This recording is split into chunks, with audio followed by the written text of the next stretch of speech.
Olá pessoal, agora a gente vai falar um pouquinho, complementando a parte sobre o workload, a gente vai falar em como trabalhar para reduzir o workload. A gente já trabalhou, eu vou redesenhar aquela figura das três bolinhas que nós temos, né? E a gente sabe que esse de cima é o nosso universo, esse daqui é o desejado, ou pelo menos o que a gente está conseguindo trabalhar da nossa metodologia, mas tipicamente a gente acaba trabalhando com um conjunto que é o reduzido, tá? Quer dizer, o universo eu não consigo pegar o meu universo, eu não consigo virar e falar todos esses elementos eu vou trabalhar, então a gente vai pegar, ok, eu vou trabalhar então com algum subconjunto dele, que é o nosso workload de referência, que é o que a gente está desejando otimizar, mas a gente sabe que nosso workload de referência ainda assim pode estar muito grande. Então a gente vai tentar trabalhar também num cenário de um workload reduzido. Então o que a gente vai falar aqui hoje, nesse vídeo, é como criar um workload reduzido. Bom, primeiras coisas que a gente tem que pensar é que não basta só pegar uma técnica de workload. Tá? Então a gente vai ver duas técnicas aqui, mas não adianta só virar e falar, essa é a técnica que nós queremos. Não, nós precisamos tentar olhar além da técnica como que nós conseguimos direcionar esse workload e se ele vai realmente fazer sentido. Então, tipicamente, a gente define algumas métricas e a gente tem que tomar cuidado com elas para poder escolher um workload reduzido, mas de forma que, como a gente já tinha falado, né, um ganho obtido aqui, ele tem que ser significativo aqui e também aqui no nosso universo como um todo. Ah, mas eu estou fazendo um workload aqui reduzido somente para servidores de banco de dados.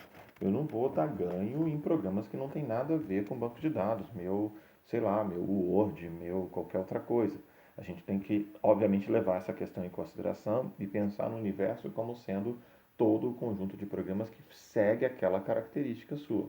Muito cuidado para não otimizar ao extremo e fazer o ciclo de otimização, mas, por outro lado, a gente precisa conseguir pensar e desenvolver um experimento exatamente nessa direção, tá? Então, a primeira técnica que a gente vai falar é a de Principal Component Analysis, que é PCA. A gente não vai falar sobre fórmulas dela, normalmente a gente tem técnicas e já tem várias bibliotecas prontas que já analisam, mas a gente precisa pensar em como usar essas técnicas, tá? Então a gente quer reduzir o nosso universo, então para reduzir o nosso universo, a gente pode querer reduzir, por exemplo, parâmetros ou características. Então eu preciso definir características que são relevantes, rodar em cima daquele workload e aí sim fazer uma redução do workload e das características. Bom, vamos lá. Como é que a gente vai fazer aqui então? Eu começo com o workload.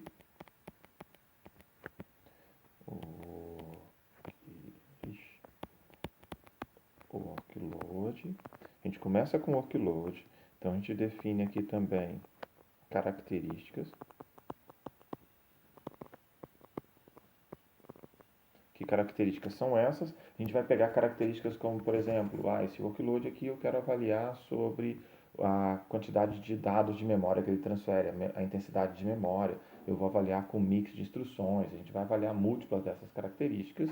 E aí, para essas múltiplas características, a gente vai aplicar, no caso aqui, dada a execução, então tem múltiplos programas com múltiplas características, a gente vem, pega e faz execução. A gente executa esses múltiplos programas e captura essas múltiplas características. E aí a gente vai ter um espaço de n dimensões. Normalmente esse n está relacionado com as n características, tá?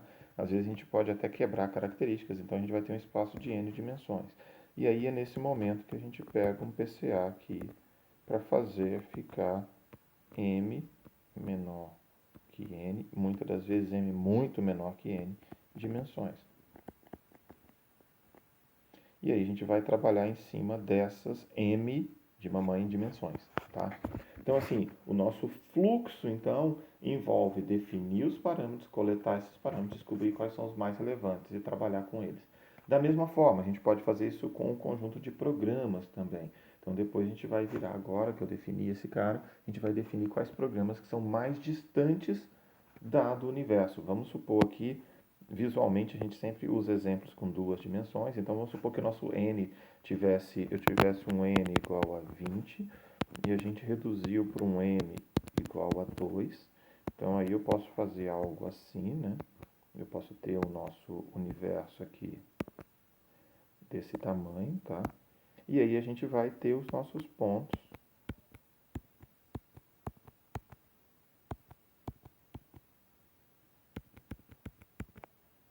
Tá? E a gente pode decidir com base nessa característica aqui, deixa eu botar mais uns pontinhos aqui, com base nessas características, que de repente eu quero pegar somente essas três características, tá? Que estão marcadas em verde, esses três, na realidade, conjuntos de programas, e por algum motivo eu posso escolher quem eu acho o mais relevante deles para executar. Então, assim, a gente começou com um universo onde nós temos aqui 7 programas aqui, né? 7 aqui, 5 aqui e 4 aqui. Então a gente tem um total de 16, a gente partiu de 16 programas e a gente chegou a um conjunto de 3 deles, onde eles parecem relevantes para cá. A gente vai ficar reduzindo bastante? Não, normalmente a gente não reduz tanto assim. Mas eu estou mostrando um exemplo um pouco mais extremado para a gente poder trabalhar com essa característica, tá? Então, o que a gente faz agora? Como é que funciona o PCA, né? No fundo, o PCA não faz essa redução desse jeito para a gente. O PCA, ele começa com o nosso workload de referência, né? De referência,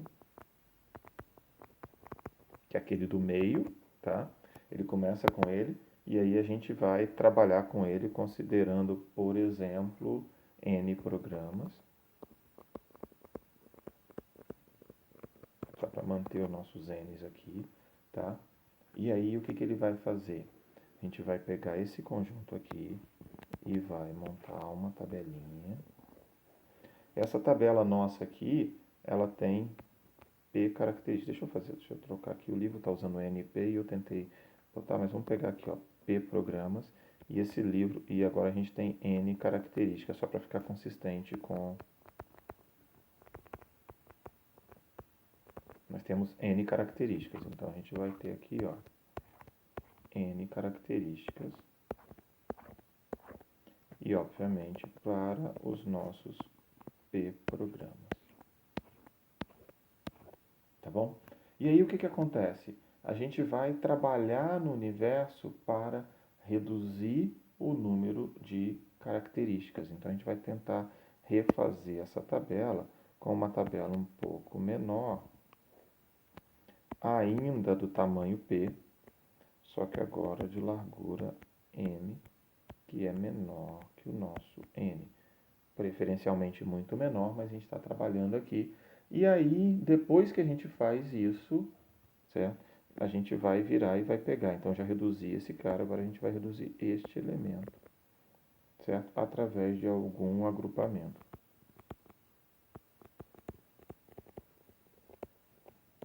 Tá? Através de um agrupamento. Uma característica importante é que daqui para cá tem dois passos, tá? Então, a gente vai aplicar o PCA, só que o PCA vai me gerar um conjunto grande de características de tamanho n novamente. E a gente vai pegar as m primeiras. A saída do PCA aparece com todos os componentes. E aí o principal aí é que você vai pegar que eles estão ordenados do mais relevante para o menos relevante. E a gente vai usar nessa sequência. Então eu vou pegar, por exemplo, 2, 3, como foi naquele gráfico anterior, a gente pegou 2 dos elementos só, tá? E aí entram características importantes aqui que a gente vai precisar pensar, tá? Primeiro, eu tenho as características. Vamos falar um pouquinho das características.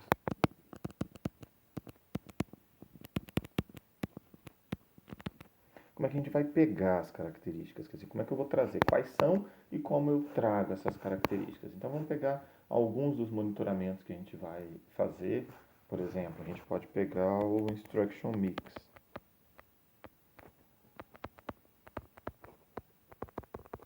O que significa isso? A gente vai pegar a mistura de instruções que eu tenho no nosso computador E com essa mistura de instruções, quer dizer, quantos por cento eu vou ter aqui, por exemplo, de loads, quantos por cento de stores, quantos por cento de instruções de inteiros, né? Quantos por cento de FPU, quantos por cento de branches. E a gente pode usar isso como características. Eu preciso coletar essas informações, né? Depois a gente pode ter características como IPC, instruções por ciclo. A gente pode ter informações sobre caches, né? E aí a gente tem que lembrar que são múltiplos níveis de cache. Eu posso querer pegar o miss rate dela, eu posso pegar várias das propriedades de caches aqui, tempo médio de acesso e tudo mais. E a gente pode pensar questões de branch prediction e por aí vai. Então a gente pega esse conjunto de características, a gente vai precisar agora coletar essa informação. E na hora que a gente fala de branch prediction, por exemplo, obviamente para falar qual é o meu branch prediction nesse momento, eu tenho que saber que eu tenho uma certa característica do branch prediction, eu tenho vários parâmetros dele, e a gente pode decidir que a gente vai explodir esses parâmetros e considerar a implicação de cada um deles e não como uma coisa só, a taxa de miss só do branch, tá? Então a gente tem que tentar olhar esse cenário como um todo aqui, tá bom? Bom, e aí o que a gente vai fazer agora? O que a gente vai trabalhar agora nesse cenário? A gente definiu esses elementos, a gente precisa executar os programas. E para executar os programas, para coletar essas informações, a gente pode pensar em ler. Na verdade, deixa eu pegar aqui, deixa eu puxar para cima.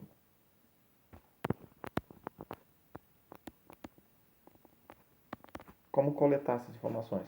Primeiro que a gente vai defender alguma coisa, ou ter um parâmetro que eu preciso do nosso processador que eu vou rodar. Eu preciso ter um processador. Esse processador pode ser físico, pode ser simulado, tá? Desse processador, a gente vai virar aqui e vai definir como coletar. Uma das formas de coletar é através de contadores.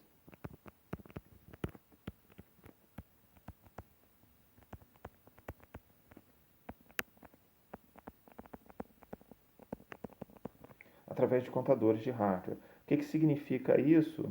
Significa o seguinte, a gente pode usar programas estilo Perf e outros monitores de desempenho para ler taxa de miss de cache, para ler vários dos parâmetros durante a execução do programa. A vantagem desse caso, que são os chamados Performance Monitors, a vantagem deles é que a gente consegue não afetar a execução do programa e rodar no processador real. A desvantagem é que eu preciso de um processador real com suporte a essas contagens de hardware. Então, quando eu fizer a minha execução, a minha proposta de arquitetura, eu não tenho um processador real, então eu potencialmente não consigo rodar esse cara, tá? Mas essa é uma das formas. A gente pode pensar também através de simulação. E aí, através de simulação, nós temos múltiplos níveis, certo, de simuladores. Múltiplos níveis e múltiplas complexidades. Como assim?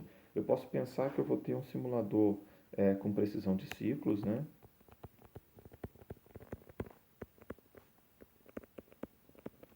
Então a gente pode pensar que esse é o caso mais alto nível, até a gente pensar num processador comportamental, que é praticamente o que vocês estão fazendo. Aqui no meio do caminho, a gente pode ter múltiplos níveis de complexidade do processador, crescendo à medida que a gente vai indo em direção à precisão de ciclos, decrescendo na hora que a gente chega no comportamental. Lembrando que eu posso ter precisão de ciclo do ponto de vista do pipeline, eu posso tentar trabalhar numa coisa híbrida de comportamental pipeline, tá? E eu posso virar e gerenciar e ter um processador que vai tentar simular realmente o que está acontecendo em cada uma das unidades funcionais do nosso processador, tá? Então, nesse caso aí, acaba ficando bem mais caro para a gente, bem mais difícil e bem mais demorada a execução, tá? E aí, na hora que a gente começa a olhar essas métricas, a gente tem que lembrar que nós estamos avaliando essas métricas. Nós não estamos avaliando o processador como um todo, eu estou avaliando essas métricas. E eu estou avaliando essa minha técnica de coletar métricas. Então, de repente, eu pego dois programas bem diferentes, mas que eles têm o mesmo branch miss prediction. E se eu criar e colocar esses branch miss prediction, esses dois programas na mesma categoria, talvez eu esteja criando uma categoria que não é tão verdadeira do nosso ponto de vista de análise, tá? Ok? Além disso, a gente tem uma questão de que os contadores de programa, como é o caso de cima, eles não são os mesmos entre múltiplas arquiteturas. Tá? Então também tem esse problema. Então a gente vai ter que trabalhar nesse universo, a gente não tem uma resposta perfeita, a gente vai ter que selecionar o que a gente vai pegar. Então assim, a simulação é extremamente lenta, o contador de hardware é super rápido, não vai afetar a execução, mas por outro lado ele não tem do mesmo jeito em todos os lugares. Enquanto a nossa simulação a gente pode conseguir rodar, mas ela vai demorar pra caramba, mais um motivo para a gente poder trabalhar para reduzir o que a gente tem aqui de execução, tá? Ok? E aí a gente pode também pensar em pegar características que não são exatamente arquiteturais. A gente pode pensar em descer essas características e a porcentagem, por exemplo, a quantidade de acessos à memória, ela não é exatamente uma característica que é dependente de como a instrução de load é codificada. Embora ela dependa do nosso compilador, ela é uma propriedade bem mais próxima de propriedade do programa. Quantidade de instruções já está relacionado com a arquitetura, mas está bem mais alto nível do que o que a gente tinha trabalhado até aqui. Né? Então, a simulação é bem característica nesse cenário e a gente precisa tentar olhar. Do ponto de vista de simuladores, a gente vai usar o Sniper para vocês e vai tentar usar um pouquinho do PIN. Tá? Então, esses são os dois que a gente deve usar aqui. Vocês já fizeram um, então agora vocês já entendem melhor os simuladores que vocês vão trabalhar. Tá bom? Quanto mais para quem está olhando e vai olhar mais coisa de arquitetura, vocês também vão ver muitos trabalhos feitos com Gen 5. Eu prefiro usar o Sniper porque ele é muito mais rápido que o Gen 5, mas nem tudo a gente consegue fazer com o Sniper, porque o Gen 5 ele é mais preciso, então a gente vai ter que fazer um trade-off quando for executar entre essas duas coisas, tá? Entre esses dois componentes. Então assim, na hora que a gente pegou e trabalhou essa aglutinação, na hora que a gente juntou esses benchmarks, a gente pega então os programas, levanta as características e vai fazer um PCA deles. Na hora que a gente faz o PCA, uma das formas de aglutinar é usar um algoritmo, depois que a gente pegou esse resultado, é usar um algoritmo estilo Camins. É um dos algoritmos mais clássicos de aglutinar dados, existem vários outros, e é muito interessante a gente tentar usar um algoritmo que a gente consiga dominar novamente, tem biblioteca para isso, e a gente vai pegar um resultado importante ou um resultado com características interessantes para a gente, tá? Tem que lembrar também que na hora que a gente está rodando esse PCA, o PCA em si, ele não vai pegar daquele nosso universo que a gente chamou de N parâmetros, e na hora que a gente pega esses N parâmetros e passa pelo PCA, ele não nos dá um N ordenado. Não é só isso que ele vai nos dar. Na realidade, ele cria composições, ele não está só pegando uma ordem do N. O que ele está fazendo, ele tem N respostas,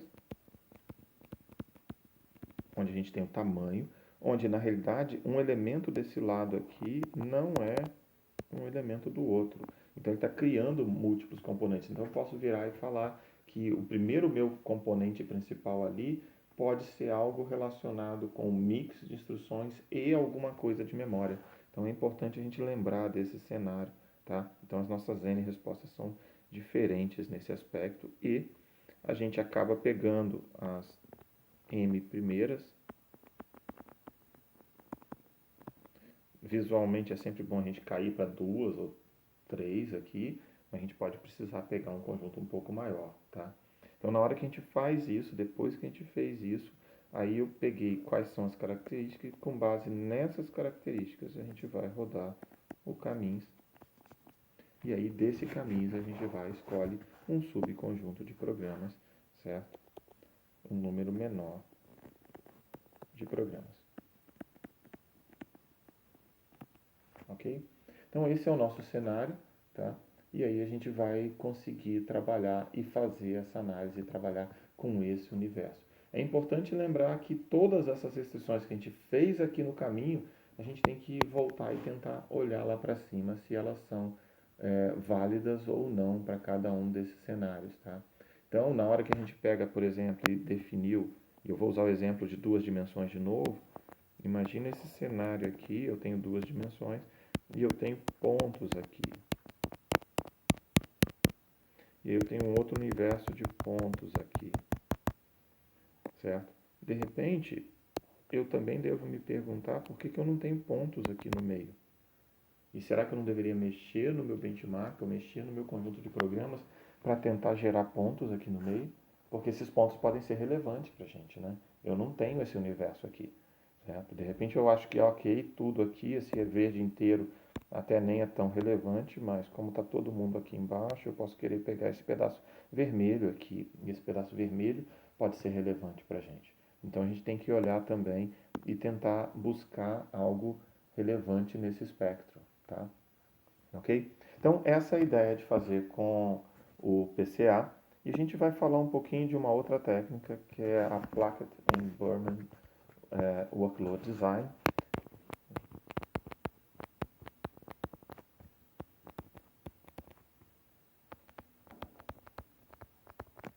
Ela é um pouco menos usada, mas vale a pena a gente mostrar só porque para dar uma noção de que existem múltiplas técnicas, tá?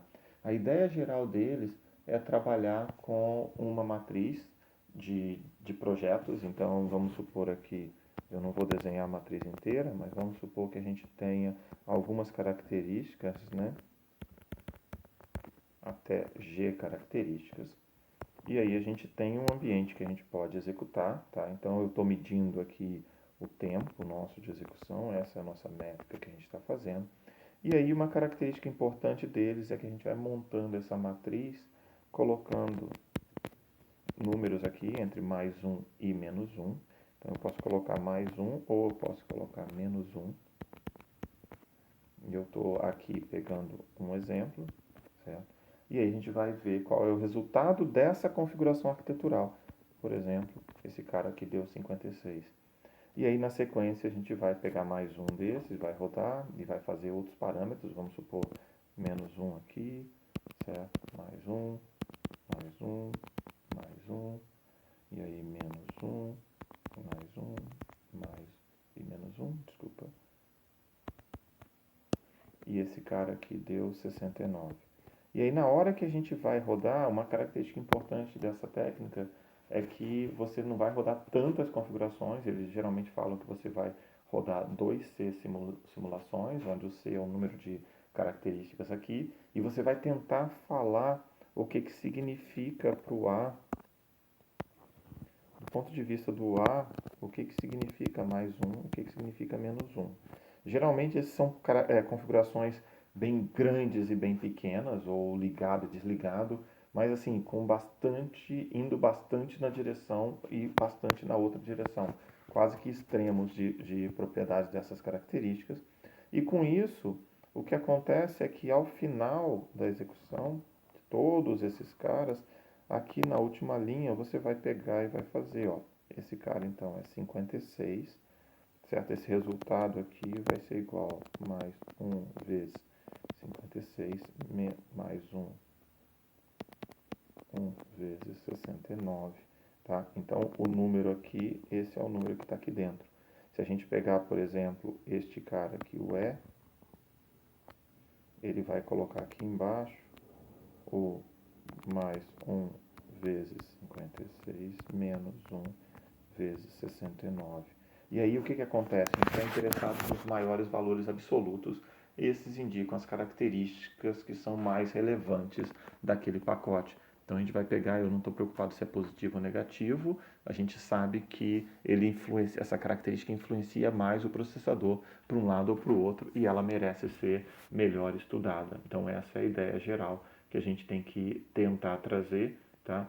E justamente por causa disso, a gente consegue escolher um subconjunto das características em cima do nosso benchmark, em cima dos nossos programas, tá? Então esse é o nosso desafio importante, certo? E aí a gente, agora que a gente tem um universo menor, a gente tem que lembrar sempre o seguinte, né? Primeiro, eles vieram de um universo maior, então toda vez que eu tiver uma suspeita de que meu workload pequenininho não representa o maior, eu devo reolhar esse mesmo cenário, tá?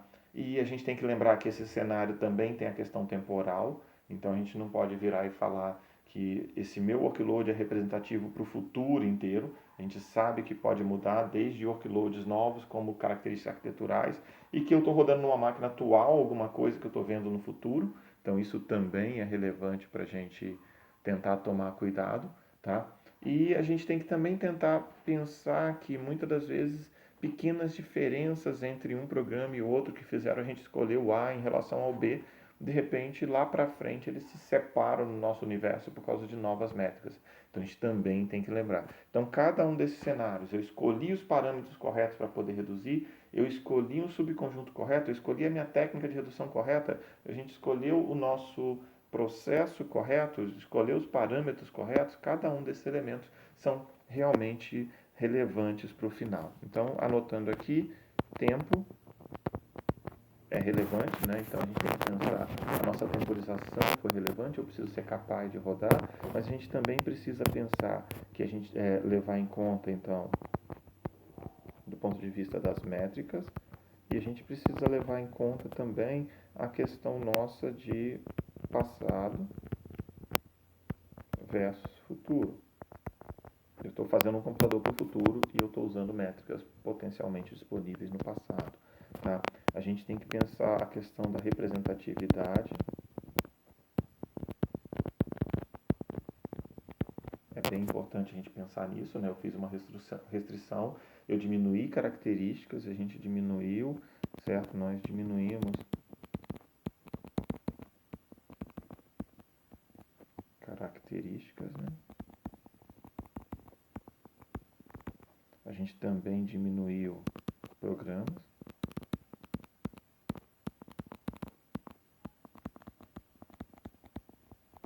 Será que eles continuam sendo relevantes e representativos? Será que o que eu quero medir, e às vezes eu fiz, qual é, juntando essas duas coisas, né? O que eu quero medir, o que eu quero propor, a nossa proposta, ela escala de volta? Essa é uma característica bem relevante para a gente trabalhar, tá? Então é bem importante a gente pensar na volta. E aqui eu vou dar um exemplo bem claro para a gente, tá? E que vocês já vão encontrar em múltiplos lugares. É muito comum quando a gente faz uma das análises que aparentemente são mais simples de fazer, são os que a gente chama de análise de caches, né? É muito simples a gente pensar a cache, ajusta o tamanho dela e você vai chegar na melhor configuração de cache. O problema é que quando você vai pensar na melhor configuração de cache, você sabe que uma propriedade importante é que se eu aumento o tamanho,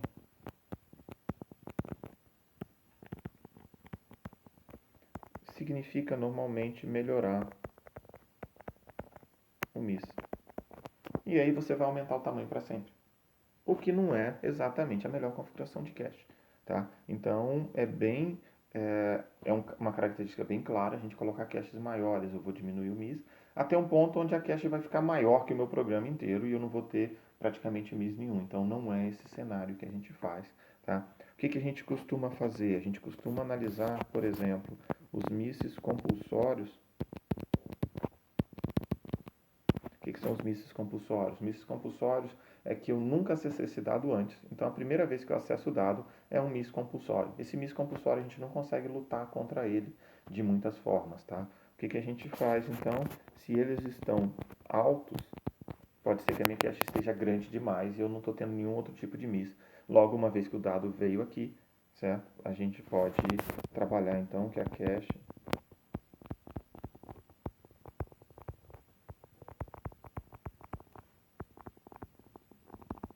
pode estar grande demais. Ou então, se eu quiser diminuir os misses compulsórios, eu posso virar e falar que eu vou aumentar o tamanho do bloco.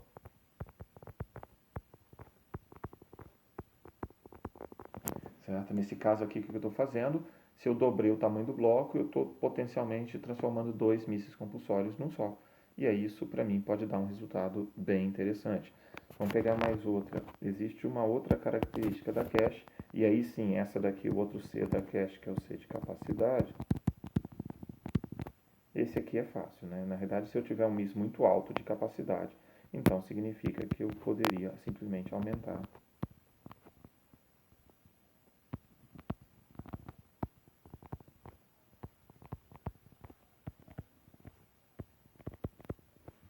basicamente aumentar o tamanho da cache, aumentar o número de conjuntos, quer dizer, quantas linhas eu tenho na minha estrutura da cache. Cada linha eu tenho um conjunto, quantos elementos eu tenho ali dentro, tá?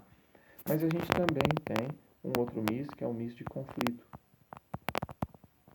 Então imagina agora que o MIS que eu tive não é de capacidade, mas eu tive um MIS, ele não é compulsório, não é de capacidade, ele vai ser de conflito. O que significa isso? Significa que outras configurações de cache poderiam não dar esse tipo de MIS aqui. Esse dado estava na cache, alguém veio e tirou da cache. E esse alguém aqui que entrou depois, ele fez uma substituição, tirou aquele cara da cache. E agora eu vou precisar dele de novo. Esse foi um MIS de conflito, tá? Então eu não teria esse MIS de outra forma. E esse caso aqui a gente pode aumentar, no caso, o tamanho do conjunto.